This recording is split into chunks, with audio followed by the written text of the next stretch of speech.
Hello everyone, last class के अंदर हमने ग्रोथ रेट,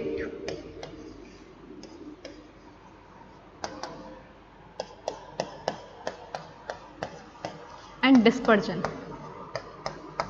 ये पढ़ा था। डिस्पर्जन के अंदर हमने डिस्पर्जन पढ़ा था। डिस्पर्जन के अंदर हमने इसके टाइप्स पढ़े थे। ग्रोथ रेट के भी 2 टाइप्स पढ़े थे, क्योंकि सिर्फ इसकी डेफिनेशन हो पाई थी जिसमें हमने टाइप पढ़े हैं। एक थी specific growth rate. Specific growth rate क्या थी कि जब इंडिविजुअल्स को देखें तो हर एक इंडिविजुअल अपनी पॉपुलेशन के लिए कितना कंट्रीब्यूशन करता है। जैसे कि मैंने आपको बोला था कि अगर 100 इंडिविजुअल्स 1000 को कर रहे हैं तो एक इंडिविजुअल कितने को करेगा, कितना, 10। ये 10 को करेगा, यही था। वैसे ही दूसरी थी percentage growth rate. Percentage growth rate जिसमें अगर इसका फॉर्मूला था dn by del T multiplied by del N, और यहां पर इसका फॉर्मूला था डेल एन, मतलब स्पेसिफिक ग्रोथ रेट को आप मल्टीप्लाई कर लीजिए 100 से, जिसका मतलब था कि अगर एक इतने को करता है तो 100 कितने को करेंगे। मतलब अगर एक 10 को कर रहा है तो 100 कितने को करेंगे, तो 10 × 100 1000।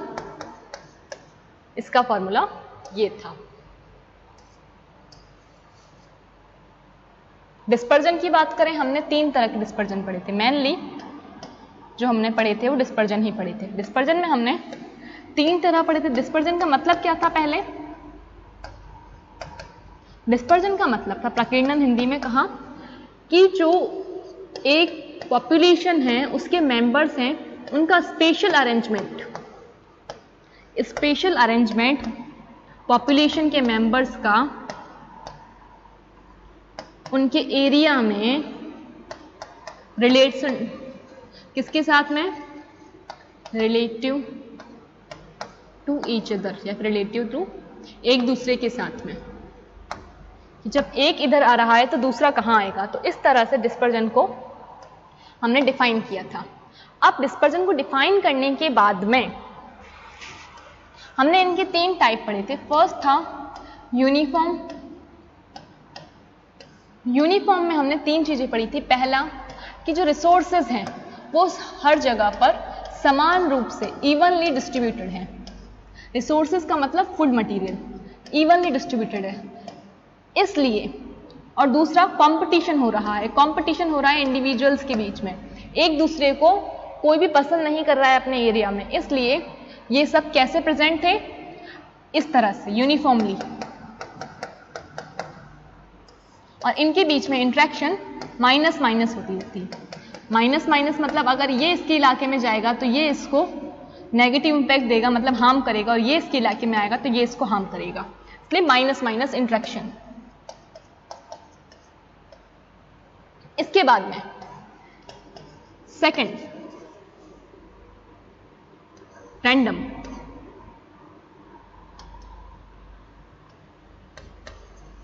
यादृच्छिक। रैंडम में भी हमने 3 चीजें देखी थी कि जो रिसोर्सेज हैं वो बहुत ज्यादा हैं, अनलिमिटेड हैं, पूरे में इतने ज्यादा हैं कि जितना यूज करो उतना कम, खत्म ही नहीं हो रहे हैं। इसलिए हर एक इंडिविजुअल दूसरे को टॉलरेट कर पा रहा है कि ठीक है तू मेरे इलाके में आ जा, खाने की तो कमी है ही नहीं, तो आराम से तू आ जा। तो इस तरह से रिसोर्सेज अनलिमिटेड है, तो टॉलरेंस की कमी मतलब वो टॉलरेट कर पा रहे हैं।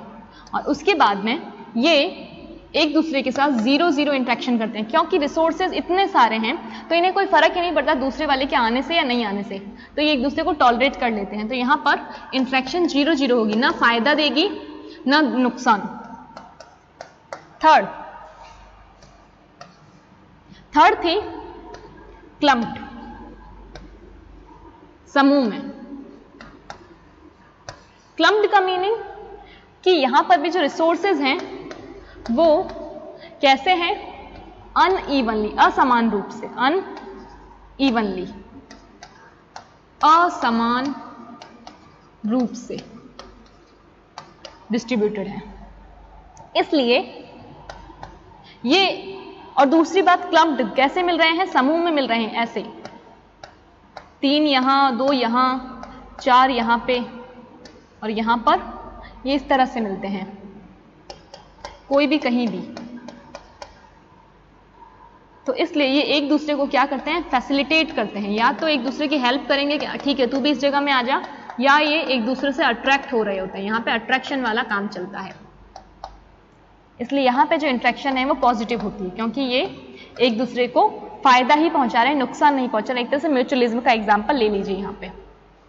तो ये 3 पॉइंट पढ़े थे हमने डिस्पर्जन के अंदर। अब आज हम न्यू कैरेक्टर पढ़ेंगे पॉपुलेशन का।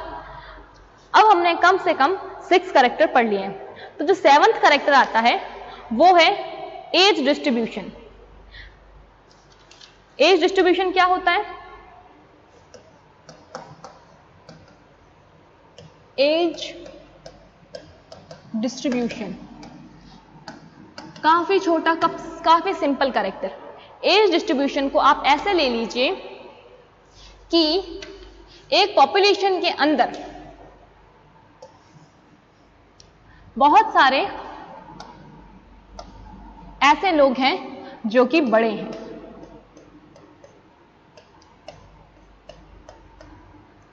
बहुत सारे ऐसे लोग हैं बड़े हैं और ये ओल्ड हैं, ओल्ड हैं, इनके वाइट वाइट बाल हो रखे हैं, ये देखिए ये ओल्ड लोग हैं, मतलब ओल्ड वृद्ध, जो अपनी लाइफ साइकिल ऑलमोस्ट कंप्लीट कर चुके हैं। लाइफ साइकिल को कैसा कर चुके हैं? ऑलमोस्ट कंप्लीट कर चुके हैं। ठीक है। कुछ ऐसे हैं जो कि बिल्कुल यंग हैं, एकदम यंग।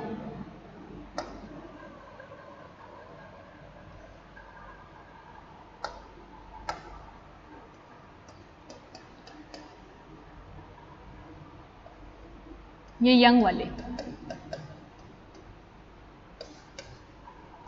इनकी जो एज है, ये जो ब्लू वाले हैं ये यंग हैं, इनकी एज कैसी है? ये 18 से लेके 40 वाले एज के होंगे। ह्यूमंस की बात कर रहे हैं अभी हम। और कुछ ऐसे हैं जो अभी जन्म ही लिए हैं या छोटे हैं बहुत।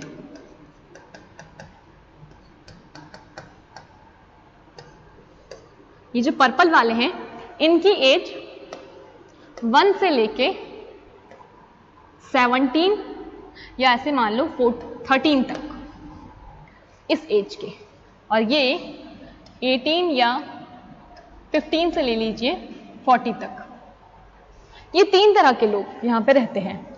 दैट मीन, अब इसे बायोलॉजिकल सोचें, मतलब बायोलॉजी के वे से सोचें। ओल्ड वाले किस एज में आएंगे? क्योंकि इनको एक पॉपुलेशन में अपना कंट्रीब्यूशन देना था। कंट्रीब्यूशन कैसे देते हैं? बर्थ से।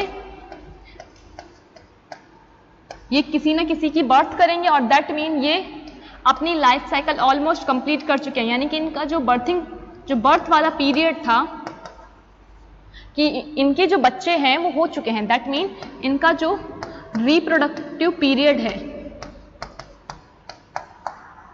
वो ओवर हो चुका है, खत्म हो चुका है। तो इसलिए इनको बोलते हैं पोस्ट रिप्रोडक्टिव एज ग्रुप। दूसरा, ये यंग वाले जो हैं, ये यंग वाले अभी बर्थ दे रहे हैं, स्टिल गिविंग बर्थ। अभी ये बर्थ दे रहे हैं, जन्म दे रहे हैं अपने बच्चों को। तो इसलिए ये जो ब्लू वाले हैं इस एज के यहां से यहां तक के ये कहलाएंगे रिप्रोडक्टिव एज ग्रुप, क्योंकि इनको अभी पॉपुलेशन में कंट्रीब्यूशन देना है, मतलब ये कंटिन्यू कर रहे हैं। इसके बाद ये जो पर्पल वाले हैं, इन पर्पल वालों में ये बहुत बच्चे हैं, ये बिल्कुल चाइल्ड हैं, और ये चाइल्ड अभी तक बर्थ में इनका कोई कंट्रीब्यूशन नहीं है, आगे होगा तो ये बर्थ देंगे इन फ्यूचर,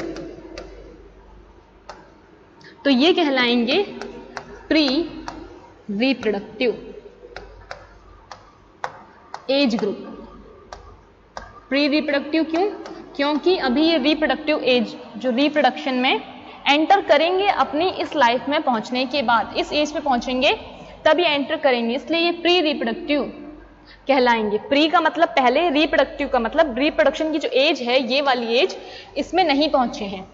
इन्हें रिप्रोडक्टिव इसलिए कह रहे हैं क्योंकि ये जो एज थी ह्यूमंस में वो रिप्रोडक्शन के टाइम की होती है, तो इन्हें रिप्रोडक्टिव एज कहेंगे। ये बर्थ दे रहे हैं, स्टिल गिविंग बर्थ, और इन्हें पोस्ट रिप्रोडक्टिव इसलिए कह रहे हैं क्योंकि इन्होंने क्या कर लिया है, बर्थ ये दे चुके हैं, इनका जो रिप्रोडक्टिव पीरियड था वो खत्म हो चुका है।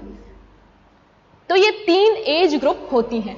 किसी भी पॉपुलेशन में आपको इस तरह से 3 तरह के एज ग्रुप मिलेंगे। कौन कौन से 3 तरह के, समझ में आ गया? कौन कौन से 3 तरह के मिलेंगे? एज डिस्ट्रीब्यूशन की बात करें अगर,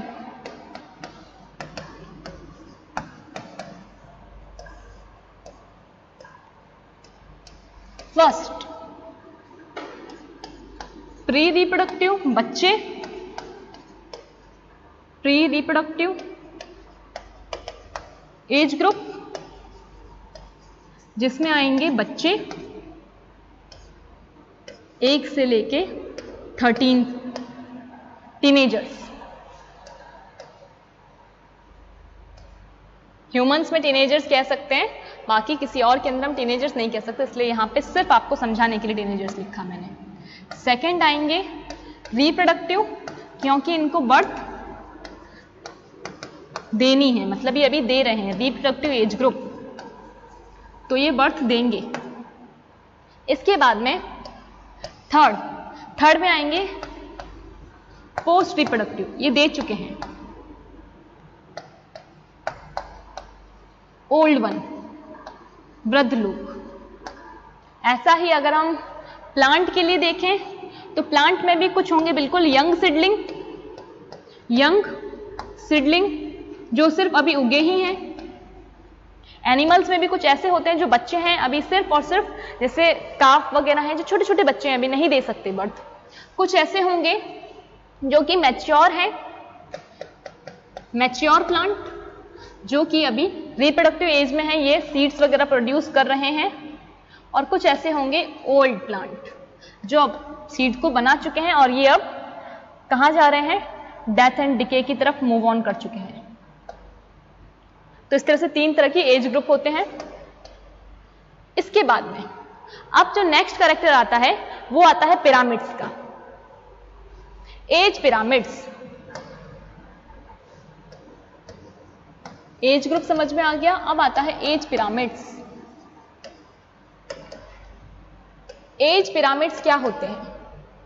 एज पिरामिड्स को अगर हम समझें तो हम ये कह सकते हैं कि ये जो एज ग्रुप थी, इन एज ग्रुप का, ये जितने भी हमने एज ग्रुप पढ़े, इन एज ग्रुप का ग्राफिकल या फिर कह लीजिए as a pyramid representation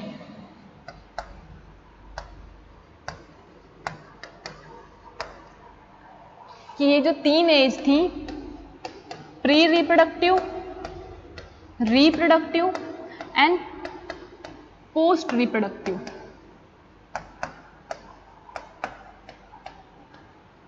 in तीनों एज को अगर हम ग्राफिकल, क्योंकि पिरामिड भी एक तरह का ग्राफ ही है, इस पिरामिड के वे में समझाएं, पिरामिड बनाकर, तो उसे कहेंगे एज पिरामिड। किस तरह से समझाते हैं इसे?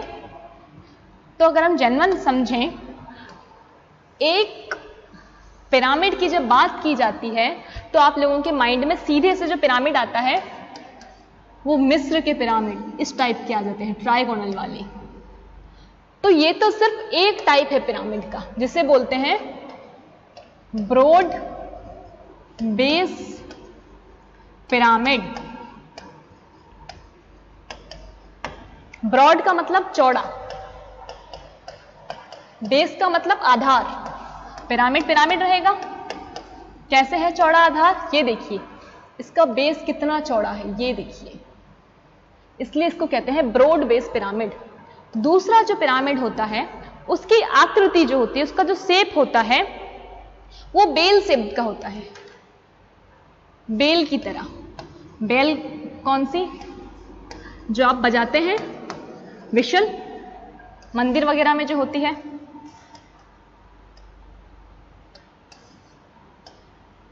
इस तरह से।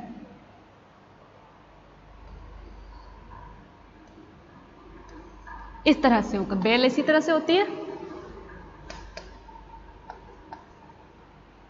यहां पर इसे कहेंगे बेल शेप्ड पिरामिड। तो इसका स्ट्रक्चर आपको ऐसा मिलेगा। थर्ड टाइप का जो पिरामिड है वो है अर्न शेप, इसे घंटी लिख लीजिए, जिसे या फिर घंटाकार लिखा हुआ होगा आपके में, घंटाकार पिरामिड। थर्ड जो है वो है अर्न शेप्ड। अर्न का मतलब, अर्न का मतलब होता है गुलदस्ता या फिर आप कह लीजिए फ्लावर पोट, फ्लावर पोट, गमला, उस तरह का पिरामिड। तो या इसे और समझें तो इसे ऐसे कह सकते हैं कि जो मटकी होती है उसका उल्टा रूप। तो ये कुछ इस तरह की दिखती है। ये तीन तरह के पिरामिड आपको मिलते हैं। ये है उल्टी मटकी के आकार वाला, इसको कहते हैं urn shaped pyramid. Bell shaped में इस तरह का दिखता है, और पिरामिड जिसे ब्रॉड बेस कहते हैं, सबसे फर्स्ट में आता है, वो इस तरह से दिखता है। अब ये तीन पिरामिड आपको समझने हैं। इन तीनों ही पिरामिड के अंदर आपको अलग अलग टाइप के कैरेक्टर मिलेंगे। हमें इन तीनों पिरामिड को पढ़ना है। इन तीनों पिरामिड के अंदर सबसे पहले लेते हैं बेल शेप, सबसे पहले लेते हैं broad base, broad base pyramid. Broad base pyramid को आप इस तरह से बनाते हैं, ठीक है। अब इसको आप तीन टुकड़ों में बांट दीजिए, क्योंकि हमारे पास एज ग्रुप 3 ही है, तो आपको हर पिरामिड को 3 टुकड़ों में बांटना है।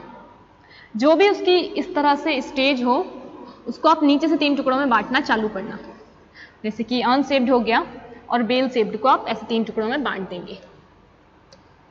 तो यहां पर आपको क्या ध्यान रखना है, इस ब्रॉड बेस पिरामिड के अंदर आपको ये होगी प्री रिप्रोडक्टिव, ये होगी रिप्रोडक्टिव, और ये होगी पोस्ट रिप्रोडक्टिव एज ग्रुप।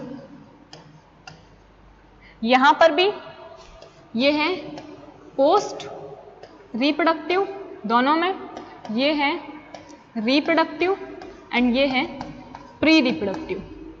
अब आपको यहां पे पॉइंट्स क्या ध्यान रखने हैं, फर्स्ट को लेके चलते हैं, बाकी में देखेंगे कल, कि जो प्री रिप्रोडक्टिव है इनके नंबर ब्रॉड बेस पिरामिड के अंदर अगर हम बात करें तो प्री रिप्रोडक्टिव के नंबर सबसे ज्यादा हैं, हाईएस्ट हैं प्री रिप्रोडक्टिव के नंबर। इंडिविजुअल, अगर नंबर ऑफ इंडिविजुअल की बात की जाए ब्रॉड बेस पिरामिड में, सबसे ज्यादा किन इंडिविजुअल के नंबर होते हैं, तो प्री रिप्रोडक्टिव मतलब चाइल्ड वाले, जो अभी तक बर्थ नहीं दे रहे हैं, अभी जाएंगे। रिप्रोडक्टिव के एक 6 होते हैं, एंड पोस्ट रिप्रोडक्टिव के कैसे होते हैं, पोस्ट रिप्रोडक्टिव के सबसे कम होते हैं, सबसे कम जो इंडिविजुअल्स के नंबर हैं वो सबसे कम होंगे इसके अंदर। तो ये जो है ये एक ग्रोइंग पॉपुलेशन है कि मरने वालों की संख्या, ये क्योंकि ये आगे जाके इनकी डेथ होगी पोस्ट रिप्रोडक्टिव वालों की, तो जो मरने वालों की संख्या है वो कम है कंपेयर टू जन्म लेने वालों से। ठीक है, तो यहां पे जो डेथ के चांस हैं या फिर डेथ ऑफ इंडिविजुअल वो कम है बर्थ ऑफ इंडिविजुअल से, और जो रिप्रोडक्टिव है उनका नंबर एक अच्छे अमाउंट में है, इसलिए इसे ग्रोइंग पॉपुलेशन कहते हैं, बढ़ती हुई पॉपुलेशन समय के साथ।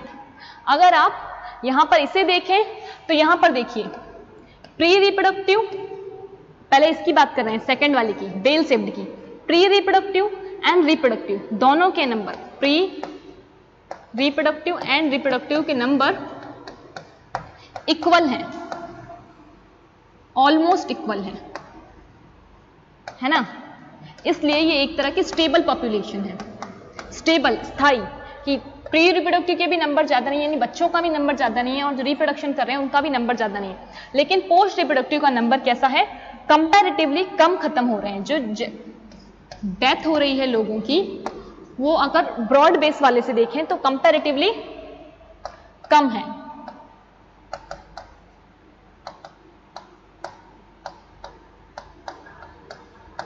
कम है ब्रॉड बेस से, तो इसलिए इस तरह की पॉपुलेशन को स्टेबल स्थायी कहा जाता है। ये कैसी थी, बढ़ती हुई, ये कैसी है, स्थायी। थर्ड के अंदर यहां पर प्री रिप्रोडक्टिव का नंबर बहुत कम है, बहुत कम, रिप्रोडक्टिव का बहुत ज्यादा कंपैरेटिवली, एंड पोस्ट रिप्रोडक्टिव का कम, इन दोनों का नंबर ऑलमोस्ट इक्वल मिलेगा।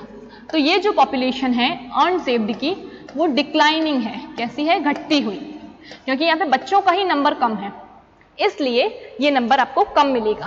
तो ये जो तीनों पिरामिड हैं इन्हें हम कल अच्छे से कंपेयर करते हुए पढ़ेंगे। आज आपको सिर्फ सुपरफिशियल इंट्रोडक्शन दे दिया, अगर नहीं समझ आए तो पूछ लीजिएगा। चलिए कल की क्लास में मिलते हैं, टिल देन लर्न करते रहिए। Thank you.